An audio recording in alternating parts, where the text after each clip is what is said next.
You're listening to Storytime in Paris on Paris Underground Radio. For more great content and to join our book club, please join us on Patreon.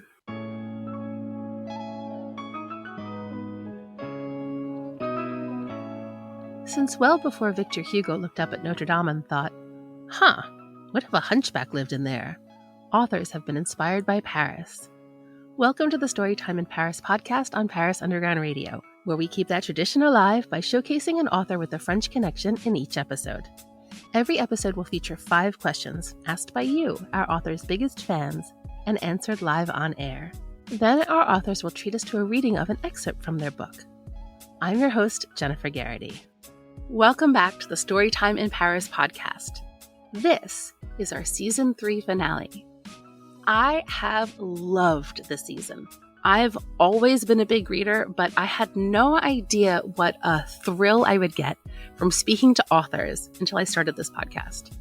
It's an absolute dream come true. And this week's guest, Sabine Durrant, is no exception. But before we get to her, I want to quickly let you know that Storytime in Paris will be taking a short hiatus before we start up again at the end of September with Season 4. I have already confirmed some excellent authors, so there is a lot to look forward to.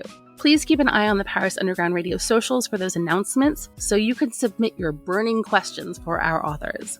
Please also remember that the next Storytime Book Club will be held on Sunday, August 28th with special guest Adrienne Selt and her book End of the World House. Stay tuned to the end of this episode for more information on that. So let's get to the reason we're all here.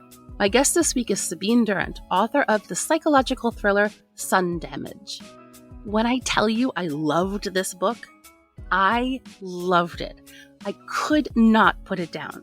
Sabine is a former assistant editor of The Guardian and a former literary editor at the Sunday Times, who currently writes for the Sunday Telegraph and contributes to The Guardian's family section. She is the author of several books, including 6 psychological thrillers.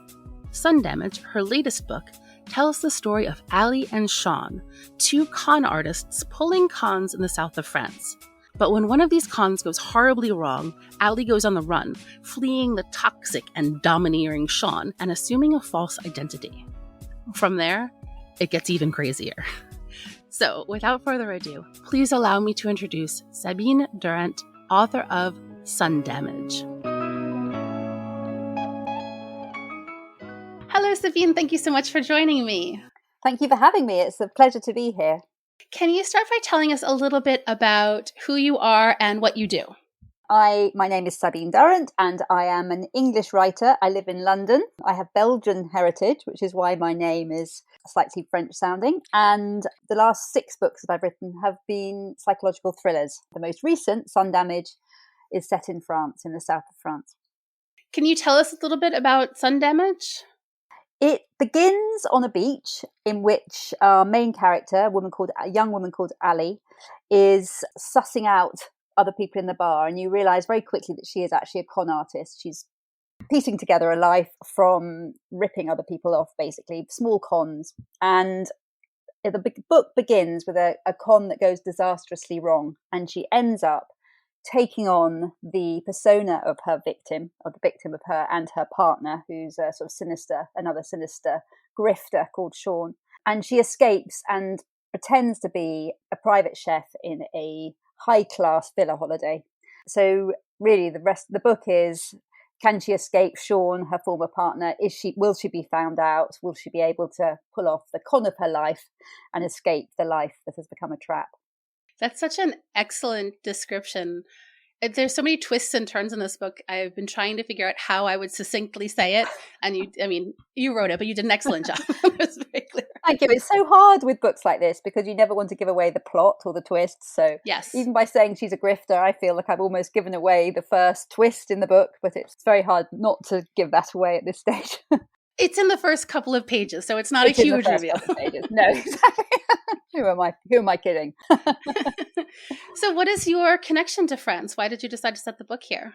I have been on holiday, obviously a lot, like lots of English people, but a particular part of the south of France. I have friends who have a house there, and we've been many times to stay with them. And one year, in 2017, there were terrible forest fires and we were evacuated to the beach. And we had to try and find somewhere to stay, and we eventually drove down a little way down the coast and found these hotels in a smaller little bay.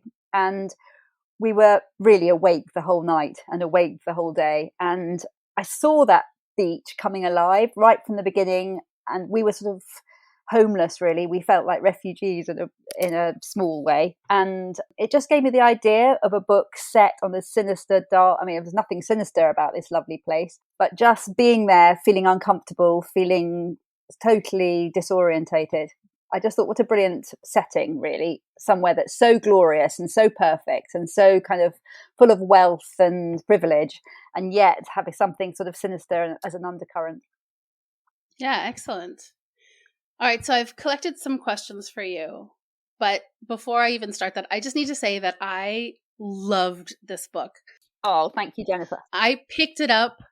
I lost the next 6 hours of my life. Like, I had a whole list of things to do, and I didn't do any of them. Oh, that's so good to hear. That's all I want to know.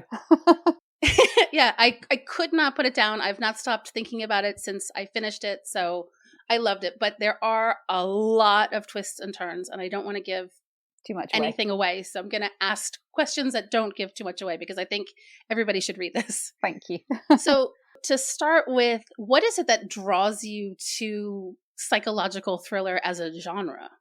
I'm interested in what makes people tick and how people react and behave in positions of stress and fear. And through all my novels, there's often an outsider, somebody who's looking from the outside into a world that seems very stable. And in a way that sort of encapsulates the draw of the psychological thriller to me, is this sense that things may on the outside appear perfect and lovely, but actually there are undercurrents, whether it's domestic violence or murder or anything else, that jealousy, sexual jealousy. So I just think it's a very good launch pad to write about human beings in their greatest and their worst manifestations. If I'm not mistaken, you're also a children's book author, though, aren't you? I've written 2 books for young adults called the Connie Pickles novels. And yes, that was a while ago. They're about an English girl and her adventures, romance and family and things. But yeah, only 2. I don't think I'm going back to it. I've moved on. You evolved into psychological thriller. Exactly. So speaking of this genre and speaking of all these twists and turns, I'm really interested in your writing process. Do you start with an opening scene? The opening scene in this book is so it grabs you immediately. Thank you. Do you start there, or do you start with the ending and then work backwards? I start with a relationship. So I nearly always have an idea for a character who's quite interesting, interests me a bit, but really they come alive when I think of them in relation to another character, into a different character. So that relationship becomes the thing that sparks me. And then the beginning is always really important. I've really learnt that. And sometimes I'm so excited by the beginning that I've set off and start writing without really plotting what comes next. And then I tend to go a bit wrong. So the best thing is to think of a very good structure for a book in which, you can have fantastic jeopardy and things can go horribly wrong, and hopefully think of a way through it. And then also have a very good beginning to set you off on the journey. That leads me very naturally to my next question, which is about this power dynamic, but the relationship between Sean and Allie, which is this real psychological power dynamic. Can you talk a little bit about how you crafted that relationship? Yes. So to begin with, I thought very much about these 2. I thought of it much more like a sort of comedy caper when I first started plotting it. To be honest, I had this relationship between this hapless young woman who's had a sort of rackety life and this older, more sophisticated. I had her as a sort of short-term con, and he was much more of the long con artist, who are, they're fascinating in literature, those, or film or books or anything, those long con artists. And as I worked on the book, I thought, actually, this really only works if there is coercive control there. If, in order for you to have sympathy for Allie and to really live her journey with her, then the natural thing in that relationship is she's caught, actually. He's a spider and he has caught her in his web. And there are all sorts of things that she needs him for. So she's got very little security in her life. She's had very little parenting. And he is providing that. And of course, we all know in lots of relationships that are not that are toxic. That is often the way, isn't it? There's an uneven relationship.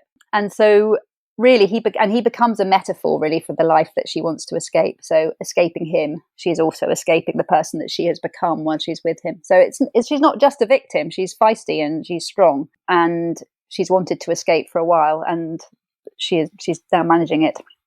Yeah, it's very interesting. He's very manipulative. It's got all the markings of an abusive relationship without any kind of physical abuse or anything like that.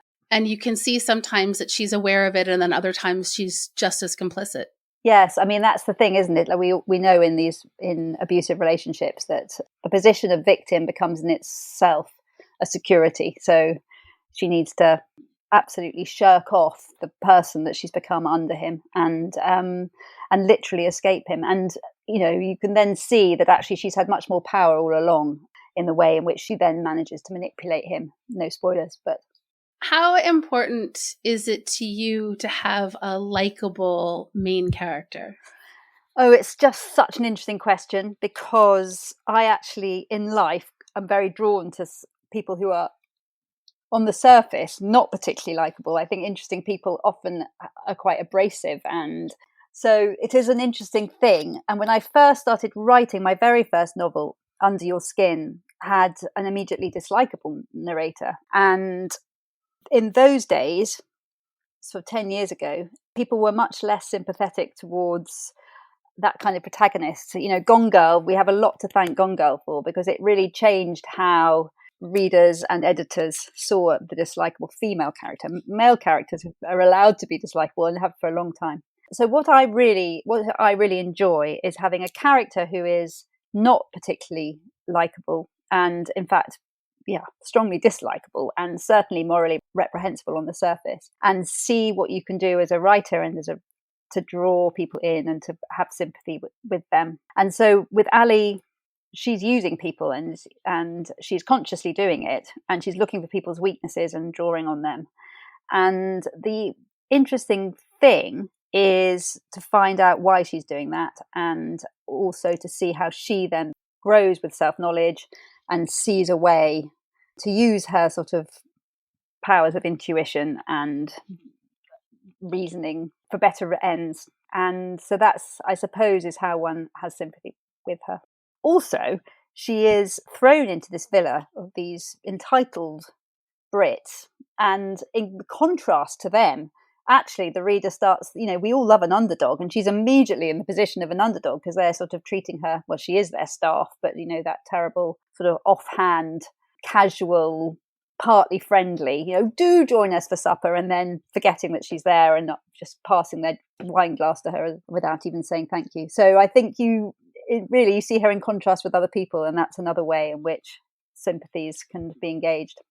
I didn't find her unlikable. I did like her. I really did. I thought she was very engaging, but I could see her grappling with the question. And she encounters an author, and his book has a female protagonist who's not necessarily likable as well. So I wondered how much that factored into your crafting of these characters. I just think it's so interesting. Yeah, no, absolutely. I think it's fundamental really to everything that I do. So I'm really gratified that you've pointed it out.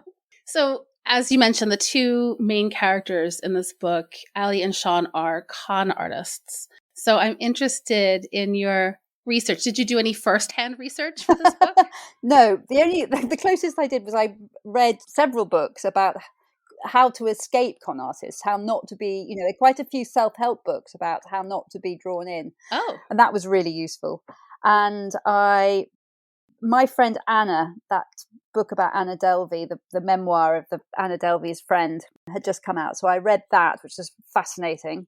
I read lots of novels about con artists. So I was clearing up my mother's house, and there were a lot of Mary Stuart's. I don't know if you know Mary Stuart. She's very out of fashion now, but she wrote these brilliant sort of adventure books, really. But they quite often have people pretending to be other people. And I found that a very interesting sort of model. And I watched a lot of this show called Hustle, which is a BBC. Adrian Lester is a kind of charming head of a whole gang of con artists in London. And I watched a lot of those and worked out that there are basically about 5 main cons, but they all have different sort of dramas and narratives around them. So I tried to use as many as I could. In fact, at one stage, each chapter was going to have a sort of a title of a con, but then it all became a bit bogged down and a bit too sort of over dramatized. So no, I definitely did find out whether I'm still going to be conned myself, I don't know.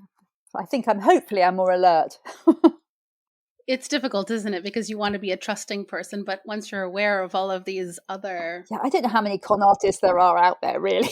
I think there are online, but I don't necessarily think they're hanging out in bars in the south of France. But let's hope not anyway. Yeah, certainly not these long cons. And it does seem like if there is a long con artist, that they will eventually get a Netflix special, and we'll learn about them in the end anyway. Exactly. Yeah, that's true.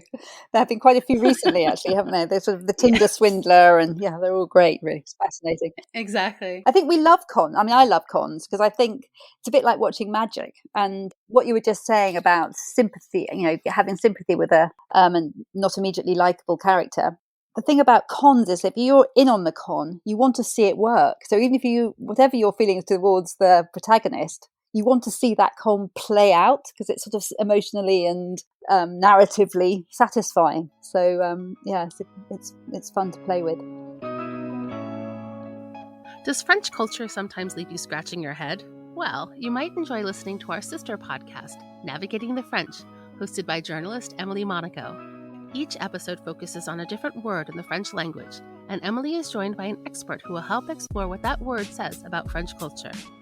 Listen now to Navigating the French on ParisUndergroundRadio.com or wherever you listen to podcasts. We'll be right back with Storytime in Paris after a word from our sponsors. And now, back to Storytime in Paris. At one point, Sean says that the way to con someone is to figure out what they desire and then give it to them. Was that your idea, or was that something that you came upon in your research? I read that in my research, yes. All their observations. In fact, I put too many in. I had to cut them out because it was getting a bit too laden. But all the stuff about finding out what people want and then giving it to them. And also when you're at your most vulnerable, which is when you're a fish out of water, basically, so tourists are fantastic because they're still getting the money out, Ali starts out in India where people are getting their rupees out and can't quite work out the change because the money is also before they know it, they've paid £500 or something when they were supposed to say 50p. So all that stuff I got from the books. Yeah. What's the most interesting thing that you learned about con artists? How vulnerable they are to being conned themselves, because that's one thing that kept coming up in the sort of books about con artists, is that if you're overconfident, if you think you know a situation, so one thing, then you're most likely to be conned yourself. And of course, con artists are by their nature, they think they've got it all sussed. Yeah, so that's one thing that was quite interesting about the con artist, so that you're more likely to con somebody who knows about antiques in an antique shop or in that kind of setting than somebody who doesn't, because if they know, they already feel that they've got one up on you. So that was interesting. Oh, and the thing about women always being, men are much easier to con by women because men never think that women are going to be cleverer than them. That was another interesting observation, which I think we all think is probably true. Yes, unfortunately. I think that's true. All right, so as a bonus question. Yes. How good of a con artist do you think you would be? Oh, I'd be hopeless, because if ever I say anything that's not true, I go unbelievably red. I just cannot lie about anything. So I'd be hopeless. Well, I guess that's good in the end. What about you? So the problem is that I have a conscience. When I was younger, I was an actress and I used to just lie about things just to play with it. Yeah. And now I just have so much empathy for the person on the other end that I think I couldn't do. I just think I would feel too guilty. Yeah. No, I suppose that's true too. Yes. That's a better answer than mine. No. I mean, what I said is that I could. Yeah, I just don't. So maybe your answer is better. All right. So I think you're going to read to us. Yes. From Sun Damage. Is there anything that we need to know contextually before you do? No, because this is from the beginning of the book. So I think it's the first few pages. It was the English voice that caught our attention, the sub-schoolgirl French grappling with an order for a demi-carafe. We were close to the bar as usual. You tend to pick up most there. She was at a table in full sun. Rookie mistake, one of her shoulders already going red. Fresh off the plane, always a bonus, a British Airways tag hung from the leather straps of her powder blue Longchamp bag.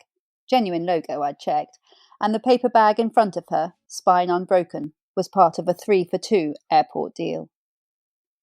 What other tells? New mani-pedi, the neon pink all the posh Brits were wearing that year, and on the sand next to her, a brand new sarong still furled in its store-packaged ribbon.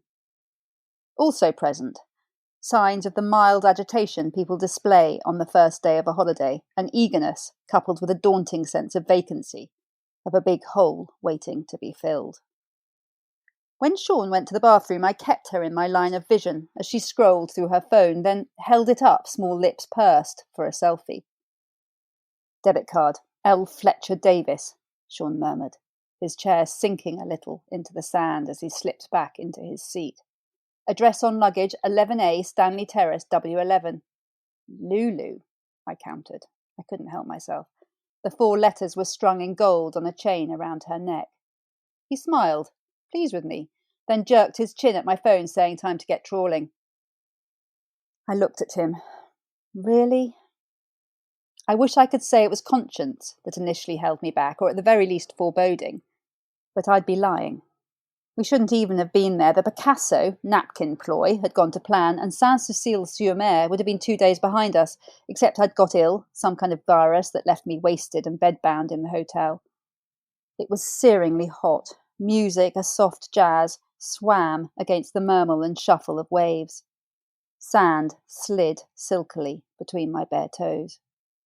I wrinkled my nose, one shoulder raised in a reluctant shrug.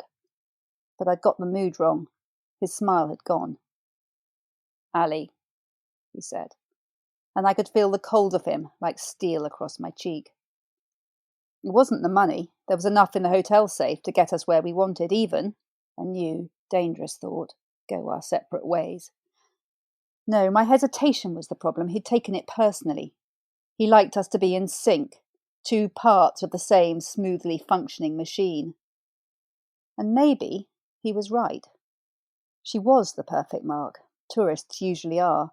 The south of France may not be India, where 80 rupees passed through a person's fingers as easily as 8, and where you could say I'd become who I was. But a fish out of water is a fish out of water, whatever water it's out of. Isolation makes mugs of us all. We all make our worst decisions when we have a lot on our mind. I adjusted the strings on my bikini top, pulling the knot so tight it bit at my neck. I'd been for a bathe, and the towel between me and the wooden seat was damp. I tasted salt on my lips, felt the loss of the heat-heavy afternoon. I forced myself to smile, hold his gaze.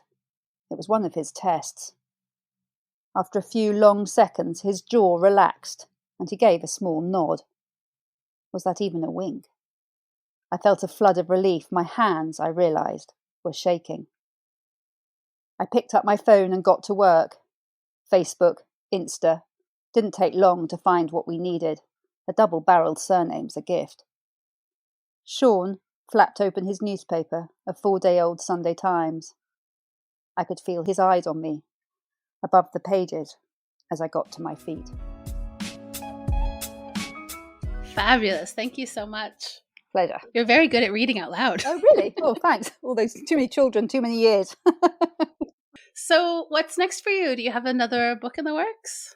Yes, I'm working on a new novel. I'm just on the planning stages, so it's still at that terrifying, God knows what it's going to be state. But yes, it's about a mother and a daughter, and I'm going to set it in Italy and London and Paris. And yeah, hopefully I'm going to start work in September. Excellent. Well, I will definitely look out for that. Oh, good. And where can people find you? Oh, in all good bookshops, on Amazon, anywhere. Waterstones.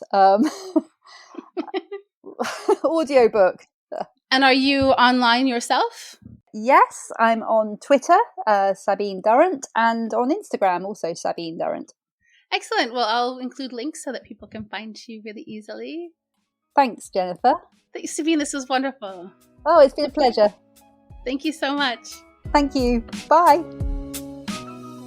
Thank you again to Sabine Durrant for being such a fabulous Season 3 finale guest. You can find her books everywhere, and she is on Twitter and Facebook at Sabine Durrant. Please join our book club. The Storytime Book Club welcomes authors who have been featured on the podcast to come talk more in depth about their books. Since we keep the podcast spoiler-free, this is the perfect chance to get all of your specific questions answered. This month, we'll be meeting with Adrienne Selt, author of End of the World House, on Saturday, August 28th. For more information, including sign up, please find us on Patreon at patreon.com/Paris Underground Radio. I'm your host, Jennifer Garrity. You can find me on all socials at Jennyphoria. That's JENNYPHORIA. Please have a wonderful break, and I'll see you back here at the end of September. Until then, happy reading! This episode of Storytime in Paris was produced by Jennifer Garrity for Paris Underground Radio. For more on this show and shows like it, please visit parisundergroundradio.com.